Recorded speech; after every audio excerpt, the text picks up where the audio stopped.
जय हिंद साथियों, आज तारीख है 2 दिसंबर। तो आज का इंपॉर्टेंट करंट अफेयर हम लोग पढ़ेंगे। जो भी इंपॉर्टेंट क्वेश्चन है आपके परीक्षा के दृष्टिकोण से वही सब बात करते हैं। तो आशा करते हैं आप लोग सब कुछ ठीक ठाक ही होंगे। तो हम प्रारंभ करते हैं। देखिए, सबसे पहले क्या है ना, अभी COP28 आपका 12 दिसंबर तक आयोजन होने वाला है, मतलब किया जा रहा है। मोदी जी गए थे 30 तारीख को शाम को, ठीक है, वहीं पे थे। तो कल जो है फर्स्ट दिन जो है बहुत सारा घोषणा हुआ है, ठीक है। तो इस घोषणे को हम लोग थोड़ा कुछ जान लेंगे। सबसे बड़ा घोषणा ये है कि आने वाले समय में जब COP आपका 33वां होगा तो वो अपने भारत में होगा 2028 में। मोदी जी प्रपोजल रखे हैं, शायद ये बात स्वीकार कर लिया जाए, क्योंकि अभी विश्व स्तर पे हम लोग का भारत जो है कोई भी बात रखा जाता है तो चीजों को समझा जाता है, ठीक है। तो पहला बात। और दूसरा बात क्या है ना कि अभी लॉस एंड डैमेज फंड का स्थापना किया गया है, ठीक है, जिसमें $475 मिलियन जुटाने की बात कहा गया है। आपका COP28 से ही निकल करके आया है, ठीक है। और मोदी जी वहां पे गए थे, वहां पे जाकर के एगो क्या किए, ग्रीन क्रेडिट पहल का जो है शुभारंभ किए। तो इन सब चीजों के बारे में बात करेंगे। और COP28 के जो अध्यक्ष हैं सुल्तान अल जाबिर जी, उसने जो है सबसे बड़ा निजी फंड जलवायु परिवर्तन के लिए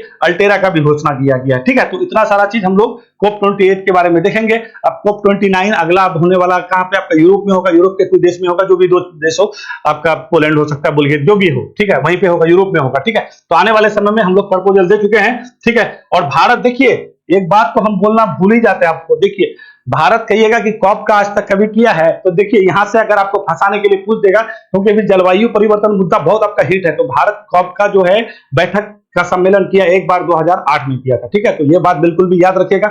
अब आने वाले समय में कब करेंगे, 2028 में करेंगे। प्रपोजल रखा गया है, शायद बात बने। जब ये बात वहां पे रखा गया है तो इससे संबंधित चीजें आपका निकल के सामने आ सकता होगा। इसी वजह से जो भी परीक्षा के दृष्टिकोण से ये आपके लिए बहुत महत्वपूर्ण हो जाता है। आप COP27 में भी मोदी जी गए थे, तो वहां पे भी लॉस एंड डैमेज फंड का बात हुआ था, मतलब वो लागू बराबर आपका नहीं हुआ। और बहुत जो है इस बार सहमति से लॉस एंड डैमेज फंड आपका शुरू हो गया है, मतलब इसका बात कहा गया। तो चलिए इसके बारे में सब कुछ जान लेंगे बढ़िया से। अभी फिलहाल आपको हाईलाइट बता रहे हैं। उसके बाद क्या है ना, ये देखिए पीएम मोदी जी हैं और वहां के जो है यूएई दुबई में आपका आयोजन हो रहा है, तो वहीं के जो है ये आपके सुल्तान है, ठीक है। चलिए आगे।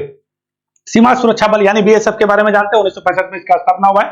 इस बार 59वां इसका स्थापना दिवस आपके झारखंड के हजारीबाग में मनाया जा रहा है। वहां पे गए थे हम लोग के गृह मंत्री, क्योंकि जितने भी अर्धसैनिक बल हैं, ठीक है, एक बल को छोड़ करके, किसको क्या कहिएगा, आसाम राइफल, सबसे पुराना आपका अर्धसैनिक बल अगर ऐसे भी कहेगा तो कौन कहिएगा, आसाम राइफल, जो भारतीय सेना के अंदर नहीं, सॉरी, गृह मंत्रालय के अंतर्गत नहीं है, भारतीय सेना के अंदर आता है, ठीक है। आसाम राइफल को छोड़ करके टोटल जितना भी आपका अर्धसैनिक बल है, पैरामिलिट्री फोर्सेज है, वो गृह मंत्रालय के अंतर्गत आता है। इसी वजह से गृह मंत्री देखिएगा, अक्सर जाइएगा, CISF हो, DSF हो, SSB हो, ITBP हो, सब वहां पे पहुंचता है, ठीक है, क्योंकि ये गृह मंत्रालय के अंदर ही काम करता है। तो जान लेंगे पूरा कि क्यों इसका स्थापना किया गया है, क्या हुआ था 1962 में चाइना युद्ध के बाद। जो है देखिएगा 1962 के बाद आपको बहुत सारे पैरामिलिट्री फोर्सेज का स्थापना दिखेगा। 1962 में आपका ITBP हुआ, 1965 में आपका SSB हुआ, फिर सॉरी BSF हुआ, SSB 1963 में हुआ, ठीक है। आगे आपको बहुत सारा दिखेगा। तो कहानी यही था, क्योंकि 1962 का जो युद्ध था ना, वो युद्ध हम लोग के लिए एक तरह से बहुत सीख देके गया, क्योंकि आपको पता है पंचशील समझौता किया था हम लोग चाइना के साथ, ठीक है।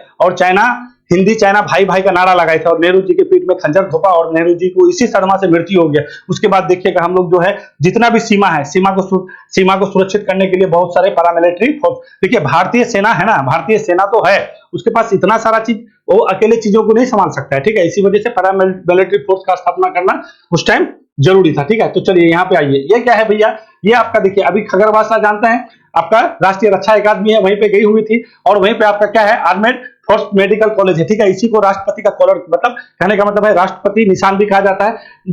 किसी भी सैन्य टुकड़ी, मतलब सेना को दिया जाने वाला सर्वोच्च सम्मान होता है राष्ट्रपति पदक कहिए या फिर राष्ट्रपति कॉलर कहिए। ये दिया गया है किसको, ये आपका मेडिकल कॉलेज को। कौन सा, आर्म फोर्स मेडिकल कॉलेज। ये क्यों, कोरोना के समय में इन लोग का बहुत ज्यादा योगदान रहा था, तो इसी को लेके राष्ट्रपति जी वहां गई थी और इसका जो है आपका दिया। अब आइए देखिए CBSE क्या किया, ये होता है सेंट्रल बोर्ड ऑफ, ये आपका central board of secondary education होता है। इसका स्थापना 1929 में हुआ था। इसने बहुत बड़ा फैसला लिया। इसने क्या किया है, अब 10 क्लास और 12 क्लास का जो बोर्ड का परीक्षा होता है, उसके स्टूडेंट का जो रिजल्ट होता है, फर्स्ट डिवीजन, सेकंड डिवीजन या फिर कोई ओवरऑल जो रैंकिंग दिया जाता था, अब उसको नहीं देगा, ठीक है। सिर्फ आप क्या पास फेल होगा, रैंकिंग देना बंद। CBSE का ये बहुत जो है आपका बहुत बड़ा फैसला है, ठीक है। तो ये फैसला को हम लोग देखेंगे कि विनीत जोशी क्या करना चाहते हैं। चलिए अब आइए देखिए, बिहार सरकार के लिए देखिए, जानते हैं के पाठक हैं, अपर सचिव हैं, ठीक है।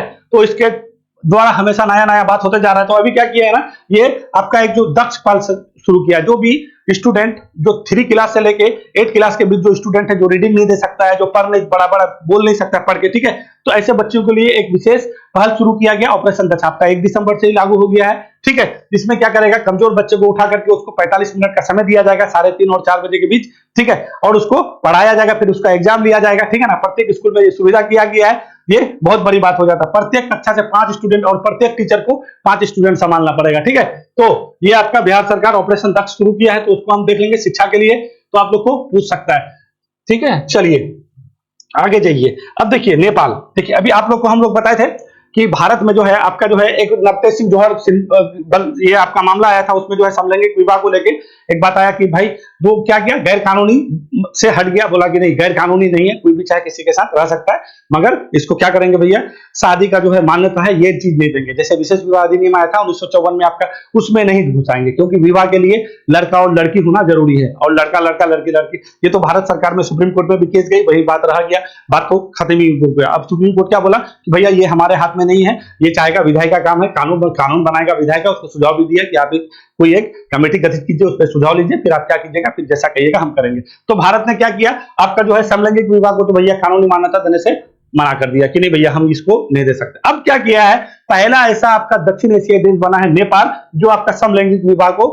मान्यता दे दिया है, ठीक है, रजिस्ट्रेशन इसका हो गया। तो ये हम लोग के लिए बहुत इंपॉर्टेंट है, एक छोटा सा देश है, ठीक है, जहां पे 2008 में क्या आया, 2008 में तो वहां पे आपका गणतंत्र आया, ठीक है, 2015 में वहां का संविधान लागू हुआ नेपाल का, और वहां पे जो है आपका समलैंगिक विवाह को रजिस्ट्रेशन हुआ है। अपना दक्षिण एशिया भी बताते हैं आपको कौन कौन सा देश आता है, तो ये महत्वपूर्ण हो जाता है, जिसको बिल्कुल भी जानते चलेंगे हम लोग। चलिए आगे चलते हैं। जब से पुष्पकमल दाहाल प्रेसिडेंट आए ना, नेपाल के प्रधानमंत्री हैं वो, ठीक है, अभी वहां पे बहुत चल रहा है। अभी पहले वहां पे क्या राजशाही था, फिर वहां पे आपका लोकतंत्र हुआ, ठीक है। अब लोकतंत्र होने के बाद फिर से जो है वहां पे आपका मांग हो रहा है कि नहीं अब हमको क्या कीजिए, अब फिर से हमको जो है हम वही हिंदू राष्ट्र बनना चाहेंगे और राजा के अंदर रहना चाहेंगे, भाई डेमोक्रेसी नहीं चाहिए। खूबे रोड में प्रदर्शन हो रहा है, ठीक है, तो ये सब चीज वहां पे चलता है। अब ये देखिए यहाँ पे है ना आपका चल रहा है नागालैंड स्थापना दिवस, भारत का 16वां राज्य बना था नागालैंड, ठीक है, 16वां राज्य बना था, 1963 में बना था, तो उसी का जो है स्थापना दिवस प्रत्येक साल 1 दिसंबर को मनाते हैं। तो इस बार कहवा भैया 61वां स्थापना दिवस मना रहे हैं, और इसी दिवस के उपलक्ष्य में हॉर्नबिल, एक हॉर्नबिल पक्षी है ना, उसी हॉर्नबिल पक्षी के नाम पे एक फेस्टिवल होता है, हॉर्नबिल फेस्टिवल। तो इस बार जो है हॉर्नबिल फेस्टिवल 10 दिन तक चलता है, इसका शुभारंभ हो चुका है, और इसमें जो है कुछ साझेदार देश होते हैं। तो इस बार साझेदार देश है आपका क्या है, अमेरिका है, जर्मनी है, कोलंबिया है, और साझेदार राज्य का आसाम है। इन सब चीजों के बारे में बात करेंगे वहां पे, ठीक है। वहां के जो है नेफेरियो जो है क्या कर रहे हैं, ये जो है वहां के क्या है भैया मुख्यमंत्री है, ठीक है। तो ये सब चीज है आपका। चलिए आगे। अभी ये क्या है ना 5वां ग्लोबल आयुर्वेद दिवस, देखिए आयुर्वेद ये फेस्टिवल 5वां जो है वैश्विक आयुर्वेद मतलब आपका फेस्टिवल चल रहा है, समारोह चल रहा है, ठीक है। ये कहां पे, केरल के तिरुवनंतपुरम में, और यहीं पे कहेगा कि आयुर्वेद दिवस कब बनाए थे, तो ये आपको जो है अभी फिलहाल बताए थे 10 नवंबर को हरियाणा के पंचकुला में आपका आयुर्वेद दिवस बनाया गया था। सर्बानंद सोनोवाल जी वहां पे गए हुए थे और बहुत धूमधाम से मनाया था, और इस बार 8वां आपका आयुर्वेद दिवस मना था। और ये क्या हो रहा है भैया, तो ये आयुर्वेद फेस्टिवल हो रहा है। इस बार आयुर्वेद फेस्टिवल सबसे बड़ा फेस्टिवल हो रहा है, ठीक है। बहुत सारे देश के लोग आए हैं, वहां पे आपका उपराष्ट्रपति जी गए थे, और उसी के द्वारा जो है आपका ये किया गया है क्या, उद्घाटन। तो चलिए प्रारंभ करते हैं, इतना सारा चीज है आपका आज महत्वपूर्ण, ठीक है। तो इन सब चीजों को आज हम लोग अच्छा से पढ़ेंगे और समझेंगे। आराम से धैर्य बनाइए और पढ़ते चलिए। आइए, 5वें वैश्विक आयुर्वेद महोत्सव का उद्घाटन उपराष्ट्रपति जगदीप धनखड़ ने कहा किया है। तो सबसे पहले ये जानिए आयुर्वेद दिवस। देखिए आयुर्वेद क्या होता है, पहले ये समझते हैं। ये पारंपरिक है, एक आदमी का नाम सुने होइएगा आप लोग,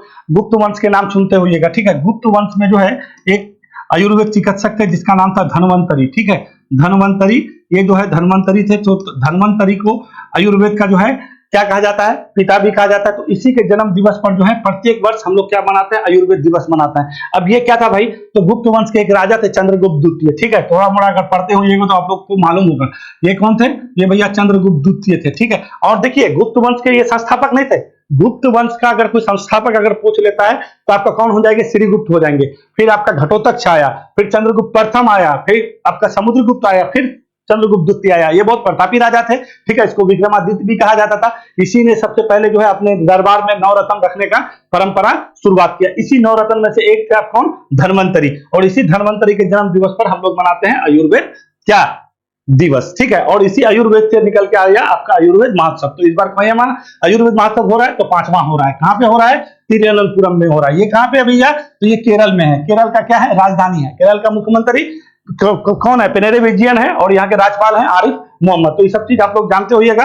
एकदम मालवार तट वाला एरिया है, छोटा सा आपका स्टेट है, ठीक है, और बहुत हमेशा चर्चा में बना हुआ रहता है। तो ये आयुर्वेद के बारे में आपको हम बता दिए, ये आया कहां से निकल करके, ठीक है। तो सरकार का मानना है ना कि ये जो पारंपरिक चिकित्सा है, जो आयुर्वेद चिकित्सा है, इसमें साइड इफेक्ट नहीं है। इसको बढ़ावा देने के लिए सरकार इस बार मतलब पिछले कई सालों से इस पर पहल कर रही है, और ये आयोजन इस बार बहुत मतलब बहुत भव्य और बहुत बड़ा हो रहा है, ठीक है। केरल में ही हो रहा है। वहां पे एक आपका ग्रीन फील्ड करके जो है आपका बहुत बड़ा जो है ये समारोह फील्ड है, ठीक है, वहीं पे आपका ये चीज किया जा रहा है, और उपराष्ट्रपति जी गए हुए थे, ठीक है। तो ये कब कहां पे कहिएगा, केरल में हो गया। अब देखिए, ये तो आपका हो गया महोत्सव, वैश्विक आयुर्वेद महोत्सव। आइए आयुर्वेद अब दिवस, ये क्या है ना, अभी आपका हरियाणा के पंचकुला में आपका इस बार जो है आठवां क्या कहिएगा, आठवां जो है आपका आयुर्वेद दिवस मनाया गया, ठीक है। तो क्या कहिएगा, हरियाणा में मनाया गया था, आठवां मनाया गया था।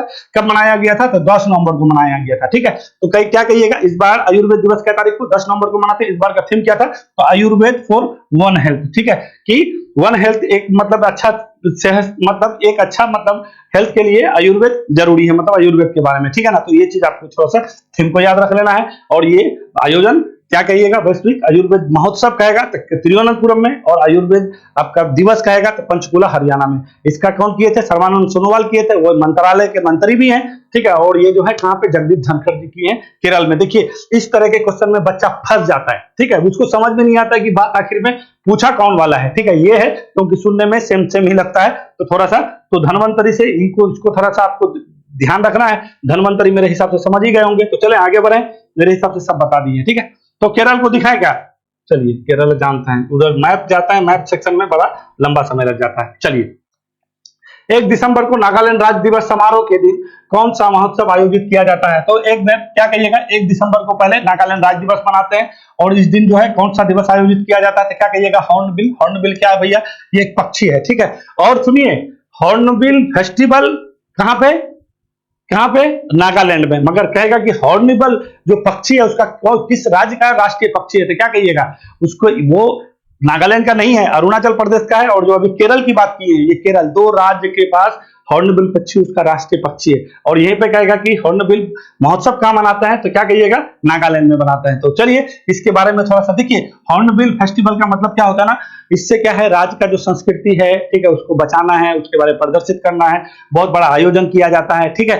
ये बहुत बड़ा आयोजन है, ठीक है। पिछले 10 दिन तक ये चलने वाला है। कब तक चलेगा, 10 दिन, 1 दिसंबर से शुरू होकर 10 दिसंबर। इस बार जो है आपका साझेदार जो राज्य है, ठीक है, साझेदार राज्य जो है आपका, साझेदार राज्य कौन है, असम है, ठीक है। क्या कहिएगा, असम है। और देश कहेगा तो क्या कहिएगा, देश कहेगा तो यूएसए है, क्या कहिएगा, यूएसए है।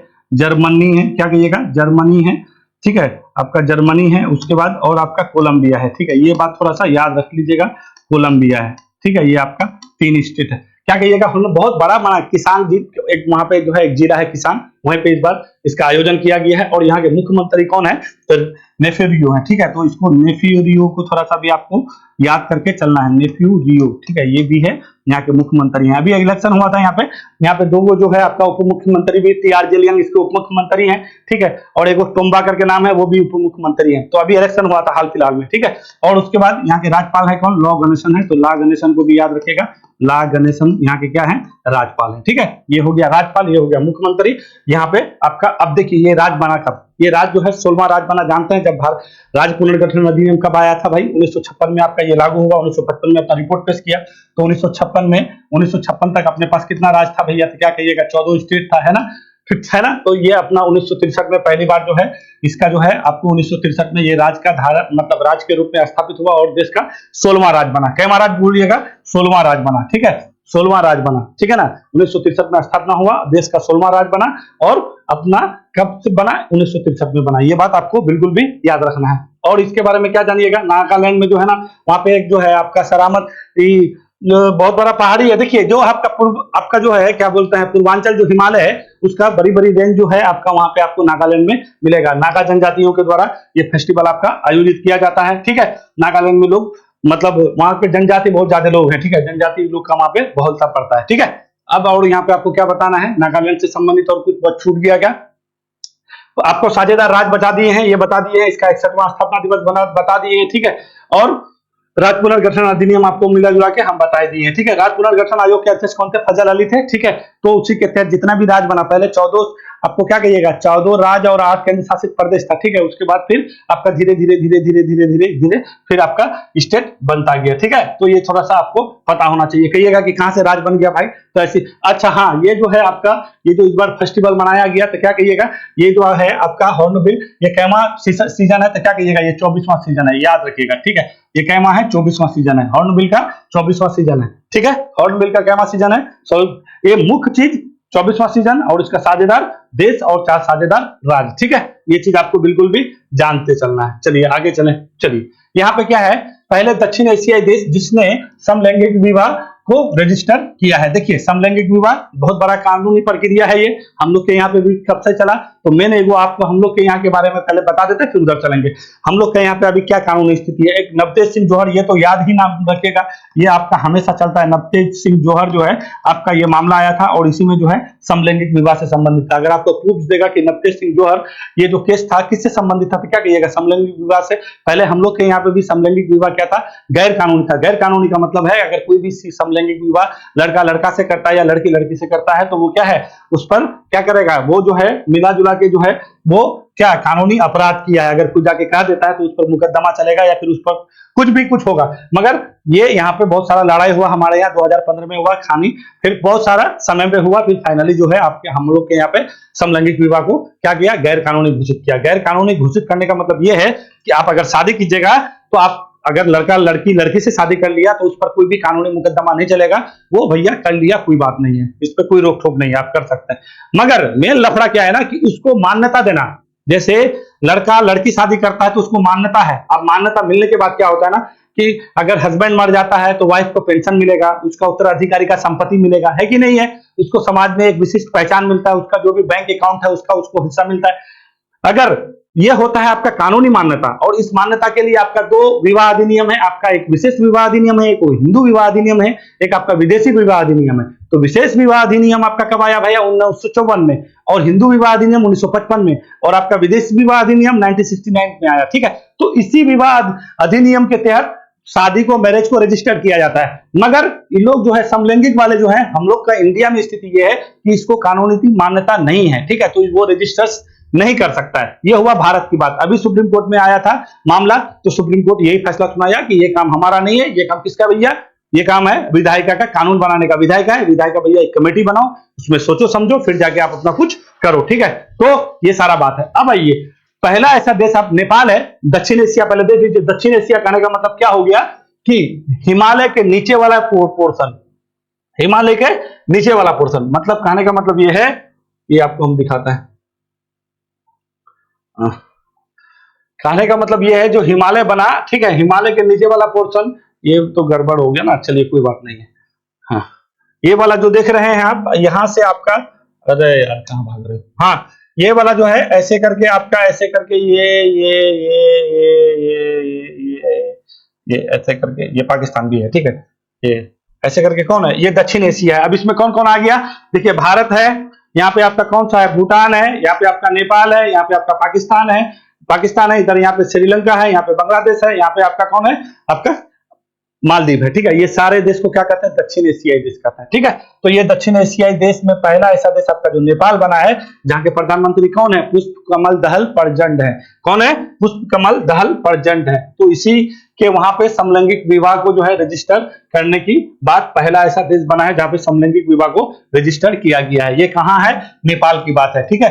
तो जब ये नेपाल की बात हो गया तो हमारे भारत का स्थिति थोड़ा बताना आपको जरूरी था। इससे पहले वाले भी वीडियो में हम आपको बता चुके हैं कि विशेष विवाह अधिनियम या हिंदू विवाह अधिनियम में विवाह का क्या क्या, अब ये जो है आपका क्राइटेरिया रखा गया है कि कैसे कैसे में विवाह हो सकता है। जो समलैंगिक में पहला ही फॉर्मेट नहीं करता है, मतलब विवाह या विशेष विवाह अधिनियम में यही कहा गया है कि शादी होने के लिए पहले लड़का लड़की होना जरूरी है। यहाँ पे अब लड़का लड़का की बात होता है तो कैसे उसको कानून की मान्यता मिलेगा? नहीं मिलेगा भाई, तो उसके लिए संशोधन की जरूरत है। तो अभी हम लोग के इंडिया में क्या होगा नहीं पता है, मगर यहाँ पे नेपाल में आपका क्या हो गया, रजिस्टर हो गया है। और यहाँ के जो है राज्यपाल, ये प्रधानमंत्री तो पुष्प कमल दहल प्रेजेंट हमको बोल ही दिए हैं, और यहाँ के ये राष्ट्रपति कौन है, तो रामचंद्र पौडेल है, ठीक है। तो इसको थोड़ा सा याद रख लीजिएगा, कौन है, रामचंद्र पौडेल है, इसको याद रखिएगा। और अभी जो यहाँ पे जो सरकार है पुष्प कमल दहल प्रचंड का, ये बहुत कठिनाई का सामना कर रहा है। ये थोड़ा कम्युनिस्ट विचारधारा के हैं, ठीक है, चाइना से प्रभावित है, यहाँ पे बहुत प्रोटेस्ट हो रहा है, ठीक है। नेपाल में राजतंत्र राजशाही 2008 में खत्म हुआ है, बस इतना बात जान लीजिए, ठीक है, 2008 में। और वहां के संविधान जो है लागू कब हुआ था, 2015 में। बहुत बारी सब चीज पूछा जाता है, ठीक है। पहले नेपाल का जो है, जैसे आज का उत्तराखंड दिख रहे हैं ना, बहुत सारा एरिया पहले नेपाल का ही हुआ करता था। बहुत पुराना इतिहास है नेपाल का, आज का इतिहास नहीं है। बेचारे ऐसे जगह में पड़ गया है कि हर दिन भूकंप आता है, इसके साथ हो गया है लफड़ा। तो नेपाल मेरे हिसाब से बात समझ के होइएगा। अब आइए, किस राज्य सरकार ने विद्यालयों में कमजोर छात्रों के लिए मिशन दक्ष, तो ये मिशन दक्ष को बिल्कुल भी जानिएगा। पहले के पाठक जी हैं, ये कौन है भैया, अपर मुख्य सचिव है, ठीक है, इसको जान लीजिएगा पाठक जी।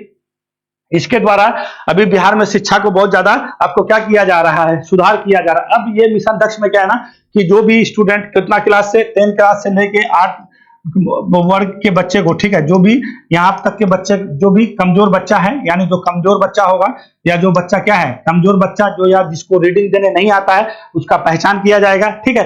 प्रत्येक क्लास से 5-5 बच्चा उठाया जाएगा, उससे ज्यादा भी उठा सकते हैं, ठीक है। और प्रत्येक टीचर के हवाले में 5 बच्चा किया जाएगा, और उसको विशेष करके 45 मिनट का स्पेशल क्या दिया जाएगा, समय दिया जाएगा। कब दिया जाएगा भैया, तो जैसे ही स्कूल खत्म हो जाता है ना, तो 3:30 बजे से लेकर 4 बजे के बीच इसको समय दिया जाएगा, और उसको पढ़ाया जाएगा, समझाया जाएगा, उसको सुपर स्टूडेंट बनाया जाएगा, ठीक है। ये पहल है। फिर इसका मार्च में आपका ये एग्जाम लेगा। अगर बच्चा फेल हो गया, वो जो है इसका जो भी चीज प्रॉब्लम था, वो अगर उसमें सुधार नहीं हुआ, तो हेडमास्टर सहित टीचर को इसका कुछ ना कुछ फिर खामियाना भरना पड़ेगा। मतलब कहानी है, इसमें कुछ है ऐसा कुछ करके। तो कहने का मतलब ये है, ऐसा नहीं है कि उसको पैसा देना पड़ेगा, उसको कुछ ना कुछ कि नहीं ऐसा क्यों हुआ। तो बिहार सरकार शिक्षा को मतलब सुधार करने के लिए ये सारा, देखिए बहुत सारे बच्चे ऐसे हैं, स्टूडेंट हैं कि बच्चे स्कूल तो बच्चे जाते हैं, मगर क्वालिटी नहीं है, बच्चे को रीडिंग करने नहीं आता है, बच्चे को लिखना नहीं आता है। तो इस तरह के बच्चे को चिन्हित करके उसको एजुकेशन थोड़ा सा देना है। और कितना घंटा, तो ये याद रखिएगा, हम लोग के लिए इंपॉर्टेंट है, कितना क्लास से कितना क्लास वर्ग के बच्चे, तो 3 क्लास से 8 क्लास के बच्चे को कितना समय दिया जाएगा, 45 मिनट दिया जाएगा, ठीक है। समय क्या रहेगा, तो ये चीज आपको याद रखना है, ठीक है। 1 दिसंबर से आपको लागू होने वाला, यानी कहने का मतलब क्या है, या नहीं कल ही का बात है। आज 2 दिसंबर है ना, कल ही से ये लागू होगा। फिर मार्च के करीब करीब ये आपका क्या कीजिएगा, ये आपका फिर एग्जाम लेगा, तो फिर उससे हम देखा जाएगा। तो ये हमारे बिहार के मुख्यमंत्री हैं, नीतीश चाचा हैं, ठीक है, यानी नीतीश कुमार जी हैं, है कि नहीं है। तो और यहाँ के जो है विश्वनाथ आलेकर जी राज्यपाल हैं, ठीक है। बिहार का क्या बताएं आपको, अपना अपना होम स्टेट बिहार है, तो बिहार के बारे में लगभग चीज आप लोग जानते ही है ना। चलिए, और देखिए सबसे पहली बात है ना, एजुकेशन क्वालिटी वाला नहीं होगा तो सब गड़बड़ हो जाएगा। एजुकेशन क्वालिटी वाला होना जरूरी है, उसको लेके के पाठक टीचर हो या स्टूडेंट हो, इस पे पूरा नजर बनाए रखा हुआ है। चलिए आइए, हाल ही में किस बोर्ड ने 10वीं और 12वीं बोर्ड परीक्षाओं में कोई भी ओवरऑल डिवीजन या डिस्टिंक्शन नहीं देने की घोषणा किया। अब देखिए 10वीं और 12वीं में जो भी स्टूडेंट बैठता है वो 5 सब्जेक्ट रखे या 5 से अधिक सब्जेक्ट रखे। अब इसका जो है ना, इसका जो है कोई भी विवरण नहीं मिलेगा, ठीक है। सिर्फ जो है आपका डिवीजन का कोई बात ही नहीं करेगा, और ये बहुत बड़ा पहल माना जा रहा है। और ये किया किसने भैया, ये सीबीएसई ने किया है, central board of secondary education, स्थापना 1929 में। और इसके अध्यक्ष कौन है, तो विनीत जोशी हैं, ठीक है। ये दोनों सा याद रखिएगा, कौन है भैया, विनीत जोशी जी हैं, विनीत जोशी जी हैं, ठीक है। विनीत जोशी जी ये काम किए हैं। और एक जो है संयम भारद्वाज जी हैं, परीक्षा देखते हैं सीबीएसई का, ठीक है। मतलब परीक्षा का जो मुख्य होता है वही संयम भारद्वाज के द्वारा ये घोषणा किया गया है कि 10वीं और 12वीं की परीक्षा का जो ओवरऑल डिवीजन है और डिस्टिंक्शन है वो नहीं दिया जाएगा। अब ये फैसला क्यों लिया गया है, सरकार बेहतर समझती है, ये बहुत बड़ा फैसला है, ठीक है। अब बच्चे को कोई भी फर्स्ट डिवीजन और सेकंड डिवीजन का कोई डर नहीं, 98 परसेंटाइल या 99 परसेंटाइल से कोई मतलब नहीं है, कुछ भी नहीं दिया जाएगा, ठीक है। ये कौन किया है, सीबीएसई किया। तो सीबीएसई के बगैर नितिन जोशी हैं, और परीक्षा विभाग के जो मुख हैं वो कौन है, संयम भारद्वाज जी हैं। इसको थोड़ा सा याद रख लीजिएगा, कौन सा ये काम किए हैं, सीबीएसई की है, ठीक है।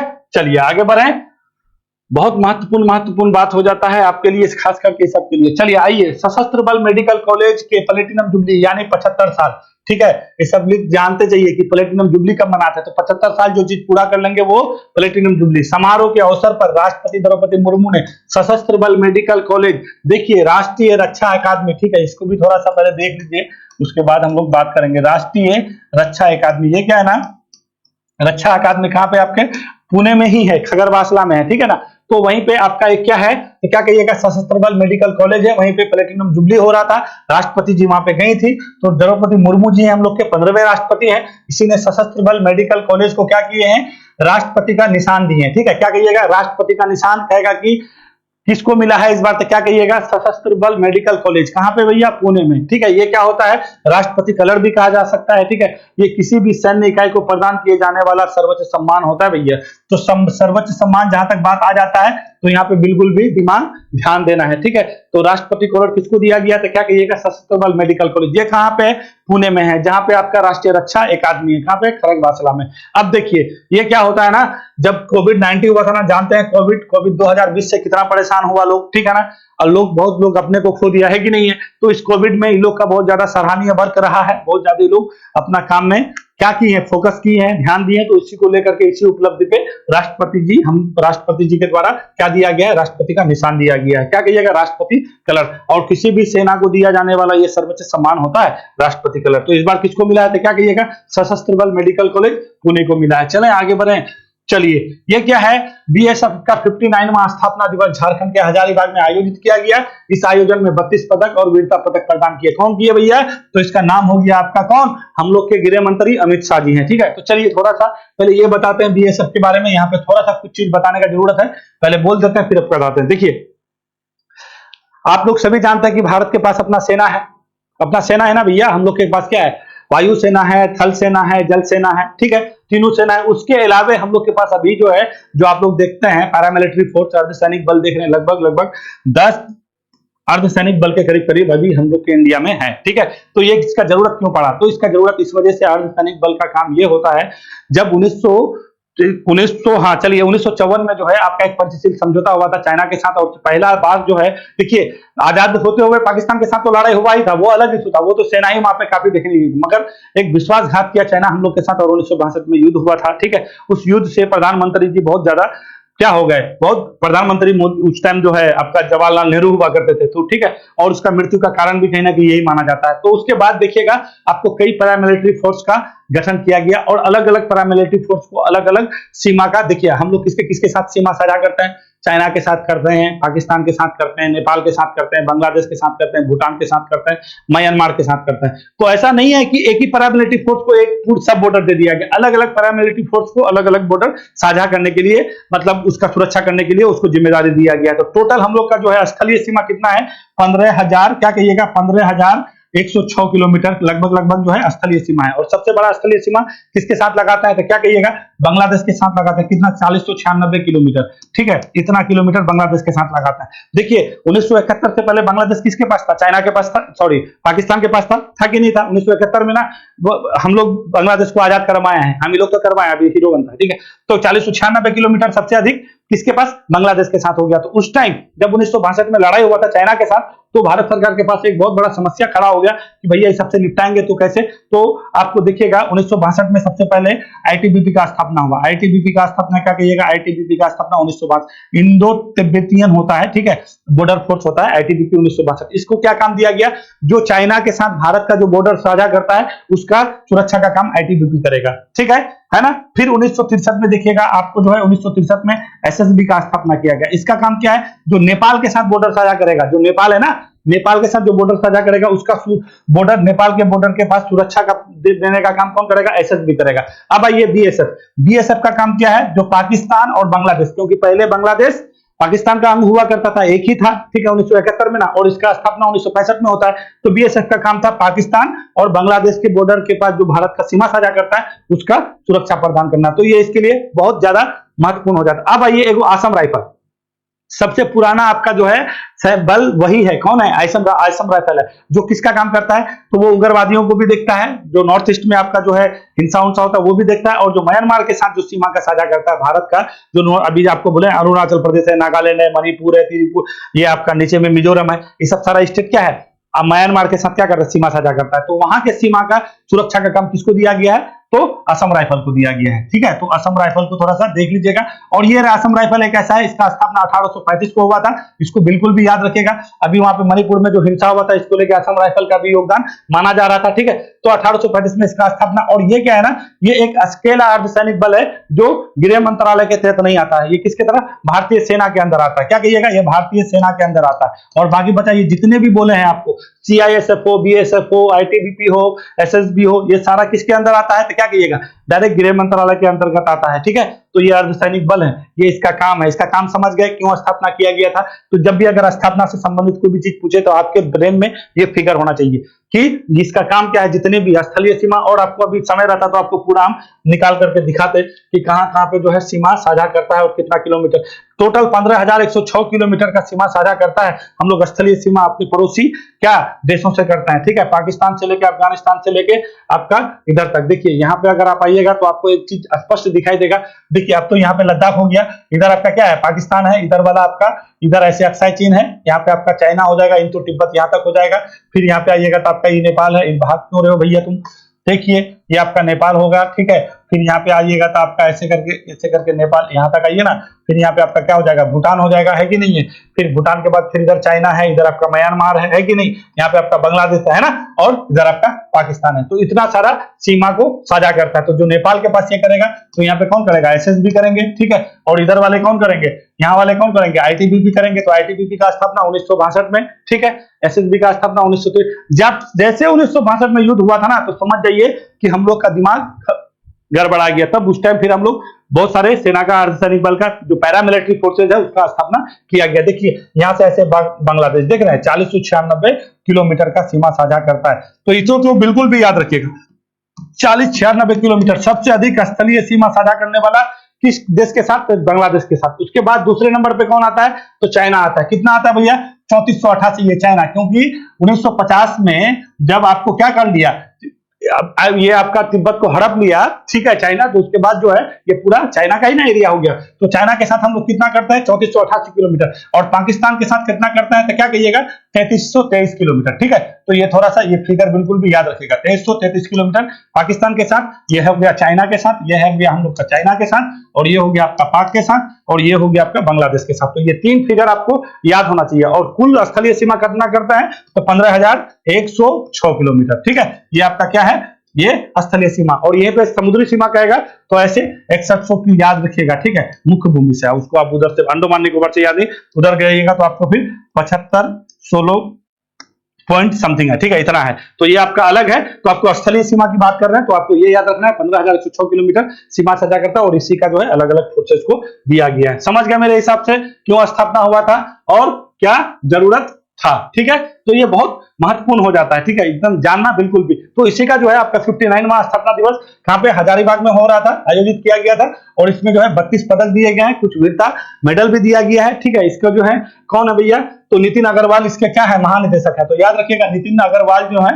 क्या कहिएगा, नितिन अग्रवाल, इसका नाम तो याद रख लीजिएगा। ये कौन है भैया, इसके महानिदेशक है। तो समझ गए, सबसे बड़ा अर्धसैनिक बल है क्या, भारत का बीएसएफ। ठीक है, बहुत अपना योगदान देते हैं लोग। ठीक है, बॉर्डर में अपना जान गंवाते हैं, समझ रहे हैं। आप लोग को अगर कोई एक थप्पड़ भी मार देगा तो लड़ जाइएगा, समझ रहे हैं। तो भैया बहुत हिम्मत होना चाहिए। ठीक है, तो इन लोग को सैल्यूट है भैया। ठीक है ना, तो कहने का मतलब है अगर आज हम लोग चैन का नींद ले रहे हैं, चैन का सांस ले रहे हैं, तो कारण यही है, बॉर्डर को सुरक्षा रखा हुआ है। जो सीमा के बगल में जो लोग रहते हैं उससे जाके पूछिए, कितना एक खतरे के साये में हमेशा जिंदगी की कब क्या हो जाए कोई नहीं कह सकता है ना। तो ये बिल्कुल भी याद रखिएगा, इस बार 59वां हुआ है। कहां पे हुआ है, हजारीबाग में हुआ है। तो ये पदक उतक याद रखना है। ये देखिए कुछ कुछ जो है पैरामिलिट्री फोर्सेज है उसको बिल्कुल भी आपको जान के चलना है। ये इसका बहुत ज्यादा, जैसे आपका असम राइफल है वो हमेशा से हिट लिस्ट में रहता है, बहुत अच्छा उसका योगदान रहा है, 1835 से काम कर रहा है। एसएसबी है, आईटीबीपी के जवान तो वो जवान है जो ठंडा में जाके माइनस में जाके रहते हैं, समझ रहे हैं।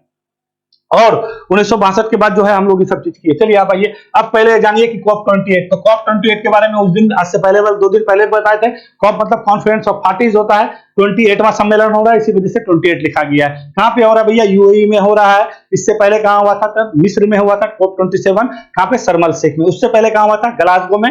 ये कहां पे पड़ता है भैया, स्कॉटलैंड में पड़ता है। ठीक है, देखिए ये होता क्या है ना, हम लोग को, चलिए हम स्कॉटलैंड में चलते हैं, ज्यादा समय चला जाता है। स्कॉटलैंड में हम लोग पंचामृत की बात किए थे, क्या कहिएगा, यहाँ इसी वजह से बता रहे क्यों, ये बताना जरूरी है, एक आपको राउंड फिगर आपके पास एक आइडिया आएगा। पंचामृत के बाद क्या क्या क्या क्या आ गया, 2070 तक हम लोग नेट जीरो होंगे। नेट जीरो का मतलब समझते हैं ना, देखिए आज क्लियर कर देते हैं। नेट जीरो का मतलब ये हुआ कि आप जितना कार्बन उत्सर्जन करते हैं, जितना इमिशन करते हैं, तो उस इमिशन को आप किसी भी माध्यम से क्या करते हैं, उसको जो है एडजस्ट भी कर लेते हैं, वो वृक्षारोपण से हो या कोई टेक्नोलॉजी से हो या किसी तरह से हो। तो भारत इस तरह का करने के लिए 2070 तक प्रतिबद्ध है। कौन सा बात में बोला था, तो COP26 में बोला था। क्या कहिएगा, ये कहां पे, आपको ग्लासगो में हो रहा था, और मोदी जी पंचामृत यानी 5 बात कहते हो, तो उसमें से पहला बात। और दूसरा जो मुख्य बात था वो क्या था, 500 गीगावाट, 500 क्या कहिएगा गीगावाट जो है रिन्यूएबल एनर्जी यानी नवीकरणीय एनर्जी बनाएंगे, नॉन फॉसिल फुल, मतलब 2030 तक। कब तक कहिएगा, ये 2070 तक था और ये 2030 तक की बात कहा गया।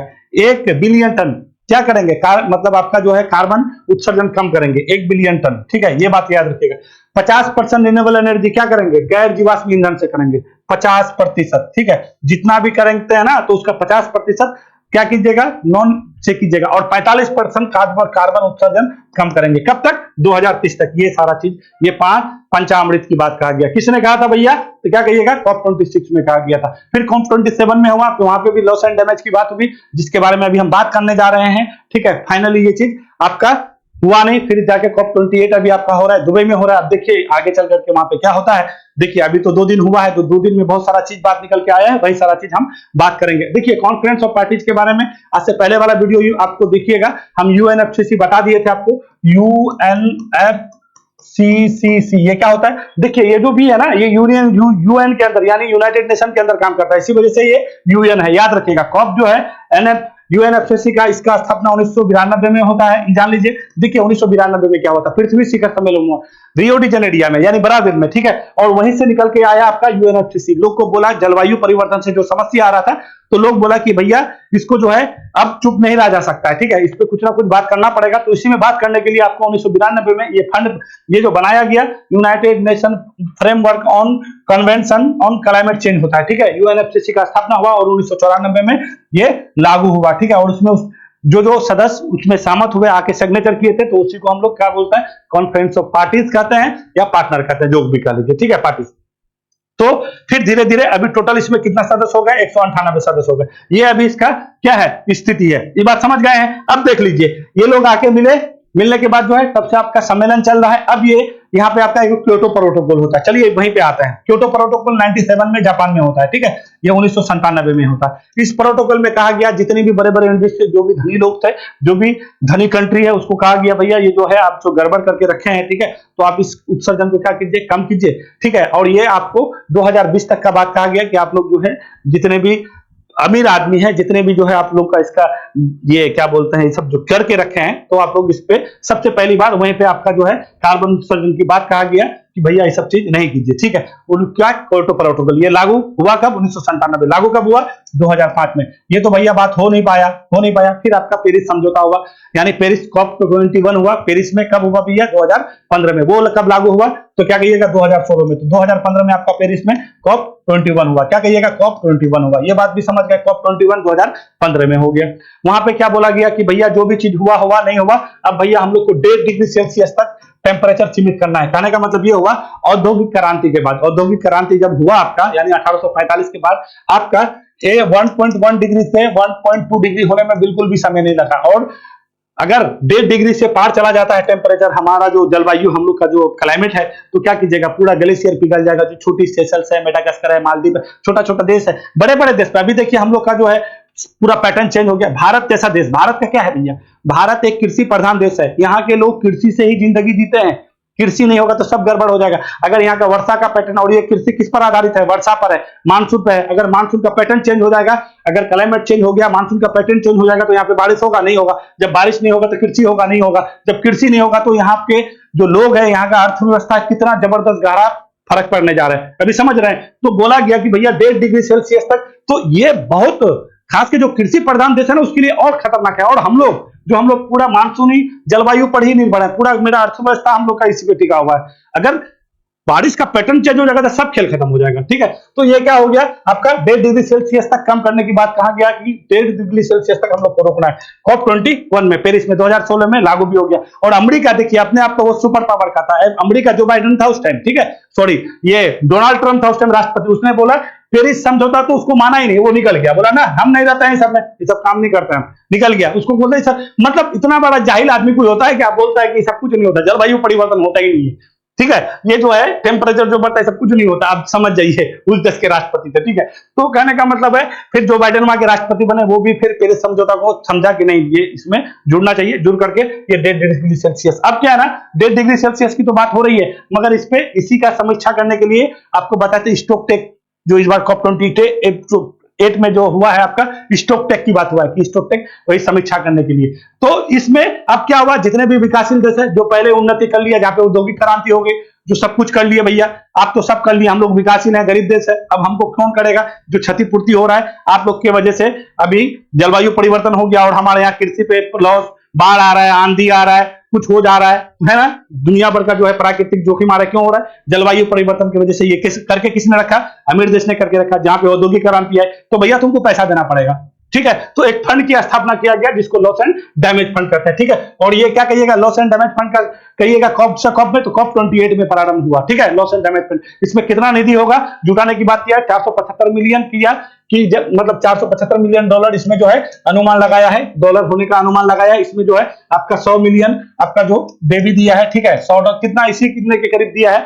ये COP28 की अध्यक्षता कर रहे हैं कौन भैया, तो क्या कहिएगा, शेख सुल्तान मोहम्मद बिन जाबिर, इसको याद रखिएगा, शेख सुल्तान मोहम्मद जाबिर है, वहां के CEO भी एक कंपनी के, तेल उत्पादक कंपनी है, ठीक है, उसके अध्यक्ष वही कर रहे हैं। तो जाबिर का भी नाम याद रखिएगा, सुल्तान जाबिर जी है, मोहम्मद जाबिर, ठीक है, ये कौन है, अध्यक्ष है। तो इसको इसी के द्वारा घोषणा किया गया और इसमें कुछ पैसा भी दिया गया है, सबसे अधिक यूरोपियन यूनियन देगा, ठीक है। उसके बाद जो है आपका ये दे रहा है फिर अमेरिका, और अभी अमेरिका का बात सुनिएगा कितना रुपया दिया है, लगभग 24 million, 24 point something million, 75 million, यानी 25 मिलियन रुपया भी ये नहीं दिया है, आप जान लीजिए। उससे ज्यादा तो ब्रिटेन दिया है, सबसे अधिक आपका यूरोपियन यूनियन दिया है, ठीक है। उसके बाद आपका ये UAE दिया है, ठीक है। तो इतना ये हाल है अमेरिका का, खाली सिर्फ दिखावटी है, अपना हथियार बेचना है, लोग को लड़वाना है, हथियार बेचना है, पैसा कमाना है, बस यही काम है उसका, और उसके अलावा कोई काम नहीं है। लोग को लड़ाओ, फर्स्ट बलवार हुआ, लोग लड़ा, हथियार बेचा, पैसा कमाया, सुपर पावर बन गया, सेकंड बलवार हुआ, फिर पैसा कमाया। देखिए अभी रूस यूक्रेन को लड़वा रहा है, जो इतना हथियार दे रहा था, क्या पैसा नहीं कमा रहा है, नाम का बोल रहा है कि पैकेज दे रहे हो, पूरा पैसा कमा रहे हैं, ठीक है। उसका कहानी है, दो देश को लड़ाओ, पैसा कमाओ, सुपर पावर बनो, ठीक है। तो इस सब काम में नहीं है। और ये सब कितना, जो कृषि प्रधान देश है, जो गरीब देश है, जो समुद्र के तट में बसा हुआ देश है, जहां पे जो जलवायु से संकट है, ठीक है, जहां से जनजाति लोग हैं, ये आपका ये सारा चीज इसको प्रभावित होता है। उन लोग को क्या मतलब है, इतना जबरदस्त उन लोग का औद्योगिक क्रांति हुआ, हाईटेक है, सारा चीज जो है सब कुछ वही लोग करता है, तो नहीं दे रहा है।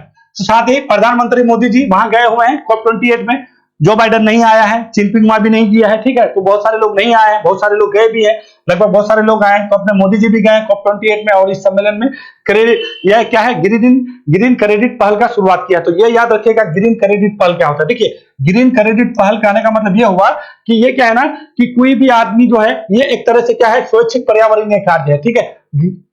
इसको अगर कीजिएगा तो इसको आप बेच भी सकते हैं, आप इसको ले भी सकते हैं, और ये कोई भी कंपनी हो या कोई लोग हो, कोई भी जो है इसमें अपना कर सकता है, ठीक है। स्वैच्छिक पर्यावरण पहल है, ठीक है। इसमें ग्रीन क्रेडिट बाजार आधारित उपकरण भी ग्रीन क्रेडिट में आता है। तो ये थोड़ा सा ग्रीन क्रेडिट याद रखिएगा, प्रधानमंत्री मोदी जी ये इसको कहां पे किए, COP28 सम्मेलन में, और वहीं पे जो है आपका ग्रीन क्रेडिट ये क्रेडिट पोर्टल भी लॉन्च किया गया है, ठीक है। इसमें जो है संबंधित, इसमें ग्रीन क्रेडिट में कितना है, टोटल 8 प्रकार के चीजों को इसमें रखा गया कि अगर ये सारा चीज करते हैं तो आपको ग्रीन क्रेडिट क्या दिया जाएगा, कार्ड दिए, मतलब पहल में आपको जो है उसमें आप पैसा कमा सकते हैं भैया, अगर इसमें आप स्वैच्छिक कार्य करते हैं, जैसा पौधारोपण है, जल संरक्षण है, मैंग्रोव वन है, इसमें 8 कैटेगरीज है, ठीक है। जब टोटल खत्म हो जाएगा तो 8 कैटेगरीज आपको हम बता देंगे कि किस किस में जो है आप ये करके जो है इसमें जो है आप ग्रीन क्रेडिट ये ले सकते हैं। तो इस पोर्टल में वो सारे चीज के बारे में आपको डाटा दिया जाएगा, और इसका लॉन्च आपका कहां से किया गया है, दुबई से किया गया है, ठीक है। दुबई यानी COP28 से। अब COP29 कहां होगा, ये यूरोप में होने वाला है, ठीक है। तो ये बिल्कुल भी याद रखिएगा,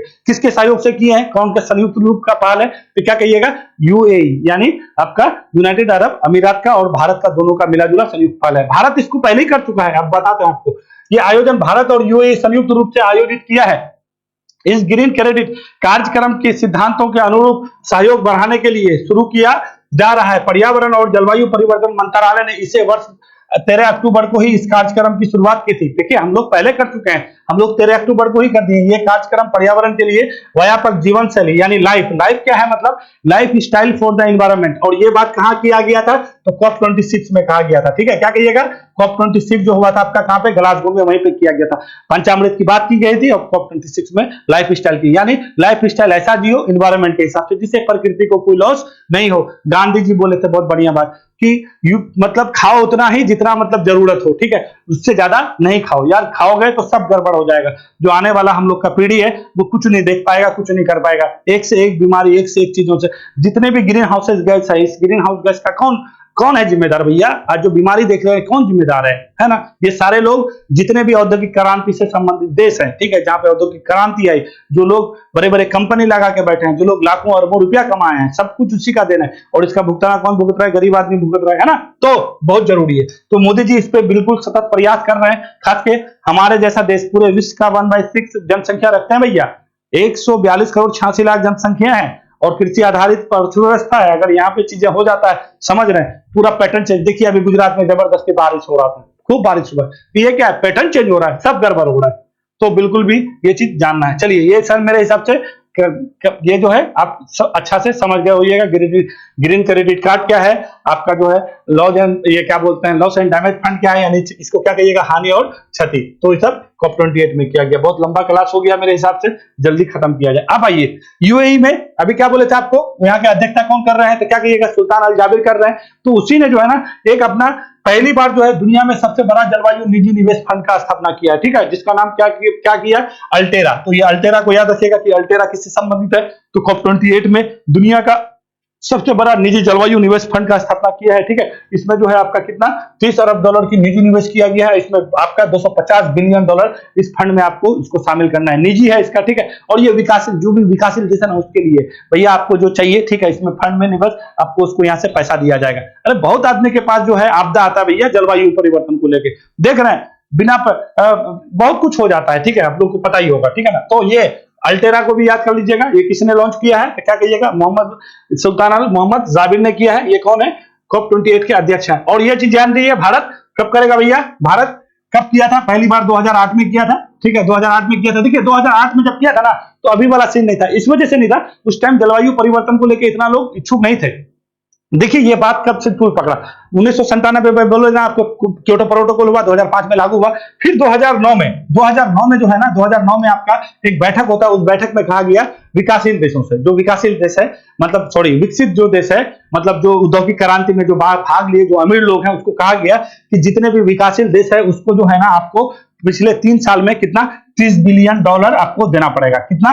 3 साल तक। 2009 में एक बैठक हुआ और ये 3 साल तक $30 बिलियन देना है। उसके बाद फिर आपको क्या है, आगे चल करके ये जो है फंड आपको क्या 100 बिलियन देना होगा। कब तक देना होगा 100 बिलियन? 2020 तक देना होगा, ठीक है। मगर ये बात पे अमल हुआ नहीं। जब ये बात पे अमल हुआ नहीं, लोग को मान लीजिए कोई विकासशील देश है, कोई गरीब देश है, उसको टेक्नोलॉजी नहीं मिलेगा तो वो कैसे आगे अपना काम करेगा भैया? वहां पे उसके आपदा आएगा, उसको राहत कौन कराएगा? तो आप पैसा फंड कीजिएगा, जब भी तो ऐसा कुछ होगा, वो कोई टेक्नोलॉजी खोजेगा। अभी जैसे हम लोग आइए international solar Allianz, Modi ji मतलब यहाँ पे आपका पेरिस में हुआ था, ठीक है, 2016 में आपका लागू हुआ है ना। तो क्यों हुआ? तो यहाँ पे तकनीकी का आदान प्रदान, सोलर पैनल है, सबसे अच्छा टेक्नोलॉजी किसके पास है, वहां पे होगा, सस्ता होगा, प्लांट बैठाया जाएगा। तो इसके लिए जरूरत है ना। तो 2009 में यह बात हुआ कि आप क्या कीजिएगा कि 2009 से 3 साल तक आपको $30 बिलियन देना है। कितना? गरीब देशों को और विकासशील देशों को। वो दिया नहीं। फिर बोला 3 साल बाद फिर आपको ये राशि कितना 100 बिलियन कर देना। कब तक देना पड़ेगा? 2020 तक। कुछ नहीं किया। फिर 2015 का हुआ। 2015 में आपका क्योटो प्रोटोकॉल का स्थान 2015 वाला आपका COP21 लिया कि जो भी बोला कि ग्रीन हाउस जो गैस है उसको कम उत्सर्जन कीजिए, ये सारा चीज पर आप लोग ध्यान दीजिए। तो ये आपका फिर 2015 में यही आपका फिर जाके पेरिस समझौता पे आपका सारा चीज फिट हो गया, सब कुछ निरस्त हो गया। उसके बाद जो है 2015 के बाद जब 1.5 डिग्री सेल्सियस तक जब सीमित करने की बात कही गई, तब लोग का आंख खुला कि नहीं भैया यहाँ पे कुछ करना चाहिए। 1.5 डिग्री सेल्सियस तक अगर सीमित नहीं करते हैं टेम्परेचर को तो पूरा दुनिया जो है ग्लोबल वार्मिंग से, गर्मी से, सब खत्म हो जाएगा। इसी वजह से भैया 1.5 डिग्री सेल्सियस रोकना है। अभी बोला जाता है कि जिस दर से आपका ग्लोबल मतलब बढ़ रहा है, ठीक है, 1.5 डिग्री सेल्सियस से ज्यादा 2 डिग्री 2 पॉइंट समथिंग बोला कि जितना हिसाब से बढ़ रहा है ना, जिस हिसाब से कार्बन उत्सर्जन हो रहा है, तो इतना 2.4 तक पहुंच जाएगा। 1.5 डिग्री तो दूर की बात है, सीमित करना उतना तक पहुंच जाएगा, तो समझ जाइए। हाँ, एक चीज नहीं बताए हैं यहाँ पे, ये चीज जान लीजिए, सबसे ज्यादा उत्सर्जन करता कौन है, तो इसके उत्सर्जन करता सबसे ज्यादा चीन है। देखिए चीन के साथ एक बहुत बड़ा, सबसे अधिक स्वच्छ ऊर्जा उत्पादन करने वाला भी चीन है और सबसे अधिक मतलब कार्बन उत्सर्जन करने वाला भी चीन है। यानी स्वच्छ ऊर्जा, रिन्यूएबल एनर्जी, नवीकरणीय ऊर्जा में नंबर 1 आपका चाइना ही है। ठीक है, अभी एक से एक इलेक्ट्रिक कार, उसका 60% कार जो है आपका रिन्यूएबल एनर्जी से चल रहा है, जान लीजिए। यानी इलेक्ट्रिक कार जो भी है वो आपका तो ही है, और उसका जो एनर्जी कहां से मिलता है, तो भैया वो आपका जो विंड, पवन, आपका जो पवन चक्की लगाते हैं, ठीक है, तो पवन ऊर्जा से लेता है, सौर ऊर्जा से लेता है। तो ये जान लीजिए सबसे ज्यादा उत्सर्जन भी है और सबसे ज्यादा स्वच्छ ऊर्जा भी किसके पास, चाइना के पास। दूसरे नंबर में यूएसए है, और ये कितना रुपया दिए हैं लॉस एंड डैमेज फंड में, तो क्या बोले थे आपको, 24 पॉइंट समथिंग मिलियन डॉलर दिया, बताइए। अब उसके बाद तीसरे नंबर में हम लोग भारत हैं। हम लोग का रेट बहुत कम है, 3% के दर पर हम लोग क्या उत्सर्जन कर रहे हैं, मगर तीसरे, क्योंकि इतना बड़ा जनसंख्या है तो स्वाभाविक बात है, होना ही है। तो ये थोड़ा सा आपको फिगर पता होना चाहिए। और भी बहुत सारा बात निकल करके आएगा, जो भी निकल कर, देखिए यहाँ पे ये सारा कॉन्सेप्ट है। अगर इस सारे कॉन्सेप्ट को समझ गए, यहाँ पे क्वेश्चन घुमा फिरा कितनों भी पूछे, अलग सट से मार दी एकदम गर्दा उड़ा के, कोई नहीं रोक सकता है ना। ये तो आपका महत्वपूर्ण चीज हो गया है, ठीक है। और मेरे हिसाब से सारा क्वेश्चन नहीं है। चलिए, बहुत लंबा हो गया क्लास। वीडियो देखने के लिए धन्यवाद। फिर हम लोग मिलेंगे कल एक महत्वपूर्ण सब्जेक्ट लेके।